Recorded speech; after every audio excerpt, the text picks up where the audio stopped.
একদম সরাসরি শুরু করা যাক, ঠিক আছে? একবার ভাবুন তো, যে মানুষটার নামের অর্থই হলো চওড়া কাঁধ, তিনি কিভাবে পুরো ইতিহাসের প্রথম প্রধান কাব্য সমালোচক হয়ে উঠলেন? শুধু তাই নয়, কবিতাকে তিনি সোজাসুজি মিথ্যার জননী বলে দাগিয়ে দিয়েছিলেন। আজকের এই বিশ্লেষণে আমরা ২৫০০ বছর আগের এমন একজন মানুষের দর্শনের গভীরে যাব। আজকের দিনে দাঁড়িয়েও আমরা যখন সত্য, শিল্প আর মিডিয়ার প্রভাব নিয়ে তর্ক করি, তখন তার এই ধারণাগুলো কিন্তু একদম খাপে খাপে মিলে যায়। তো চলুন শুরু করা যাক। এই বিশ্লেষণে আমরা মূলত ৫টি ধাপে এগোব। প্রথমে সেই চওড়া কাঁধের দার্শনিকের সাথে একটু পরিচিত হব। এরপর জানব তার বিখ্যাত থিওরি অফ মিমেসিস বা অনুকরণ তত্ত্ব সম্পর্কে। তৃতীয় ধাপে বুঝব কেন তিনি কবিতাকে একটা নিছক ইলিউশন বা মায়া মনে করতেন। এরপর মাইমেসিস আর ডাইজেনেসিসের তফাৎটা দেখে দিয়ে সবশেষে তার সবচেয়ে কালজয়ী কাজ দ্য রিপাবলিক নিয়ে একটু কাটাছেড়া করব। পর্ব ১, চওড়া কাঁধের দার্শনিকের সাথে পরিচিতি, অর্থাৎ সেই মানুষটি যিনি এই নাটকীয় সংলাপগুলোর পেছনে ছিলেন। প্লেটোর সময়কাল ছিল খ্রিস্টপূর্ব ৪২৯ থেকে ৩৯৭ অব্দ। তিনি এমন একজন চিন্তাবিদ ছিলেন যিনি শুকনো বোরিং লেকচারের বদলে সবসময় নাটকীয় সংলাপ বা ডায়ালগের মাধ্যমে নিজের দর্শন তুলে ধরতে ভালোবাসতেন। মজার ব্যাপার হলো, আমরা যাকে প্লেটো বলে চিনি তার আসল নাম কিন্তু ছিল অ্যারিস্টটল, আর এই নামটার অর্থই হল চওড়া কাঁধের অধিকারী। মানে তার এই বিশাল বলিষ্ঠ শারীরিক গঠনের বাস্তবতার কথাটি মাথায় রাখলে তার এই ভারী ভারী বিমূর্ত তত্ত্বগুলো নিয়ে আলোচনা করতে কিন্তু বেশ ইন্টারেস্টিং লাগে, তাই না? আর হ্যাঁ, নিজের জীবদ্দশায় তিনি ঠিক ৩৬টি একেবারে নিখুঁত খাঁটি সংলাপ বা ডায়লগ লিখে গিয়েছিলেন। এই বিশাল সংখ্যাটাই বলে দেয় যে বুদ্ধিবৃত্তিক আর সাহিত্যিক জগতে তার অবদান ঠিক কতটা বিশাল ছিল। পর্ব ২, থিওরি অফ মাইমেসিস বা অনুকরণ তত্ত্ব। চলুন দেখি কেন তিনি মনে করতেন যে অনুকরণ করাটা আসলে বাস্তবতাকে বিকৃত করে। শিল্পকলা নিয়ে প্লেটোর সবচেয়ে চর্চিত তত্ত্বটার নাম হল মাইমেসিস, যার মানে দাঁড়ায় অনুকরণ। এই তত্ত্বের মূল কথাই হল যে কোনো শিল্পকলা আসলে মায়া বা বিভ্রম নিয়ে কাজ করে। এটা হচ্ছে অনুকরণের অনুকরণ। সহজ কথায় এই তত্ত্ব অনুযায়ী যে কোনো শিল্পকর্মই আসল বাস্তবতা থেকে ঠিক ২ ধাপ দূরে থাকে। বিষয়টা একটু উদাহরণ দিয়ে ভেঙে বলি।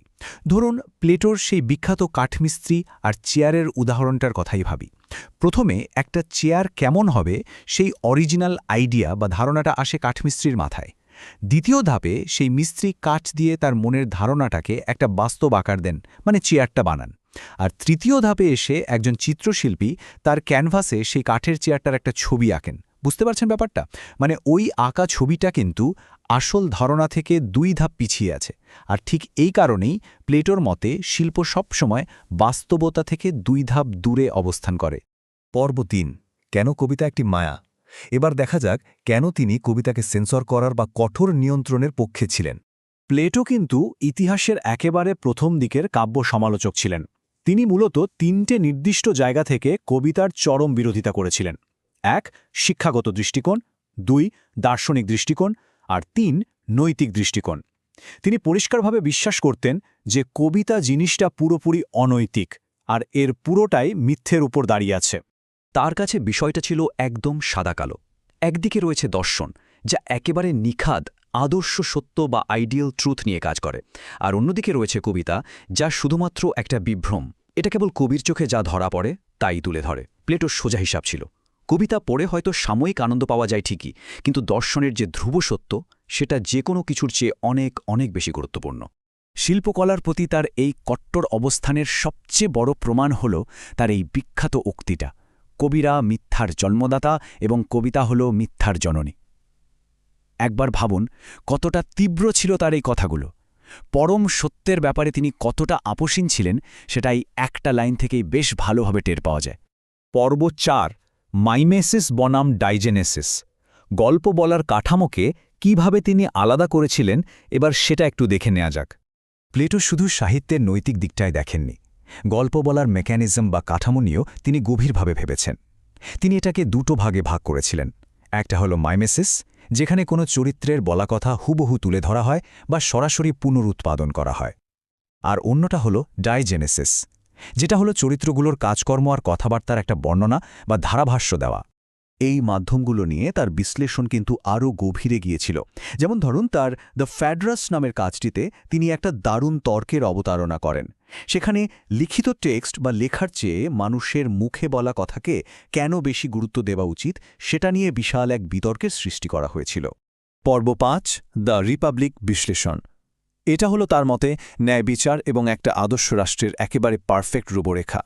খ্রিস্টপূর্ব ৩৮০ অব্দের দিকে লেখা পুরো ১০ খণ্ডের এই মাস্টারপিসটা এত বেশি প্রভাবশালী ছিল যে তখনকার দিনের পাঠকরা একে স্রেফ অন জাস্টিস বা ন্যায়বিচার প্রসঙ্গে বলে ডাকত।